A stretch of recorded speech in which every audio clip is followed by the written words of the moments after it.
సరికొత్త ఆలోచనలతో దూసుకుపోతోంది Visakha port trust. సాగర తీరాన్ని మణిహారంగా మార్చేందుకు ప్రణాళికలు చేస్తోంది. దేశంలోని ఇతర పోర్టులకు ధీటుగా అధునాతన సాంకేతిక నైపుణ్యంతో పరుగులు పెడుతోంది. రెట్టింపు సామర్థ్యంతో పనిచేసేందుకు వ్యూహాత్మకంగా అడుగులు వేస్తున్న విశాఖ పోర్ట్ ట్రస్ట్ పై స్పెషల్ స్టోరీ.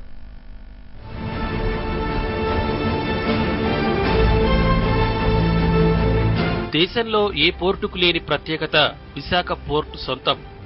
సహజ సిద్ధ ఓడరేవుగా పేరున్న 82 ఏళ్ల చరిత్ర కలిగిన విశాఖ పోర్ట్ సరికొత్త ఆలోచనలతో అభివృద్ధిలో దూసుకుపోతోంది. ఏడాదికి 90 మిలియన్ టన్నుల సామర్థ్యం నుంచి 125 మిలియన్ టన్నుల సామర్థ్యం వైపు పయనిస్తుంది. ప్రస్తుతం 2 నుంచి 3.5 టన్నుల సామర్థ్యం ఉన్న అతిపెద్ద నౌకలు హార్బర్లోకి రాగలుగుతున్నాయి.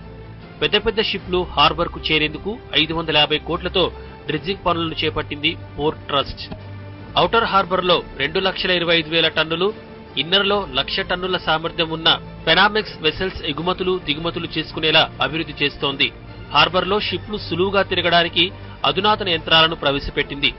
2015-16 ఆర్థిక సంవత్సరంలో పోర్ట్ ట్రస్ట్ 148.11 లక్షల టన్నుల సరుకు రవాణా చేసింది.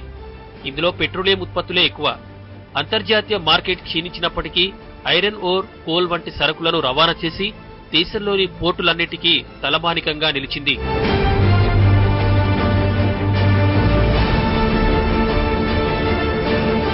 ఏపీ ప్రభుత్వం కూడా పోర్టుల అభివృద్ధిపై దృష్టి పెట్టింది. 970 కిలోమీటర్ల తీరంలో పోర్టులను ఏర్పాటు చేసేందుకు ప్రణాళికలు చేస్తుంది. ఇందులో భాగంగా విశాఖ పోర్ట్ ట్రస్ట్ ను మరింత విస్తరించేందుకు అనకాపల్లి సమీపంలోని తాడి గ్రామం చుట్టుపక్కల 400 ఎకరాల స్థలాన్ని కేటాయించింది.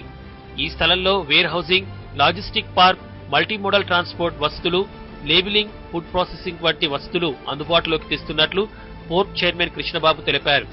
కస్టమర్లు పోర్టుకు రాకుండానే ఆన్లైన్లోనే ఆర్డర్లు చేసుకునేలా ఈ టెక్నాలజీని తీసుకొస్తున్నట్టు తెలిపారు.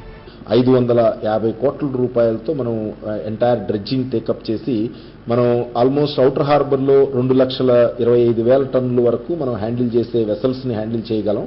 ఇప్పుడు ఇన్నర్ హార్బర్ లో కూడా మనకి ఫుల్లీ లోడ్ అండ్ పెనామాక్స్ డైరెక్ట్ గా మనకి పోర్ట్లోకి వచ్చే అవకాశం మనం కలగజేయడం జరిగింది. సుమారు 1,00,000 టన్నుల వరకు తీసుకొస్తున్న వెసలు మన ఇన్నర్ హార్బర్ లో డైరెక్ట్ గా తీసుకురావచ్చు. అతి తక్కువ ఖర్చుతో ఎగుమతులు దిగుమతులు చేసుకునేలా యూరప్ తరహాలో అధునాతన సాంకేతికతను, మెకనైజేషన్ ఏర్పాటుకు బీపీటీ కృషి చేస్తోంది. ఇందుకు డిపిఆర్ ను సిద్ధం చేసే పనిని ఏపీఎంజీ అనే సంస్థకు అప్పగించారు.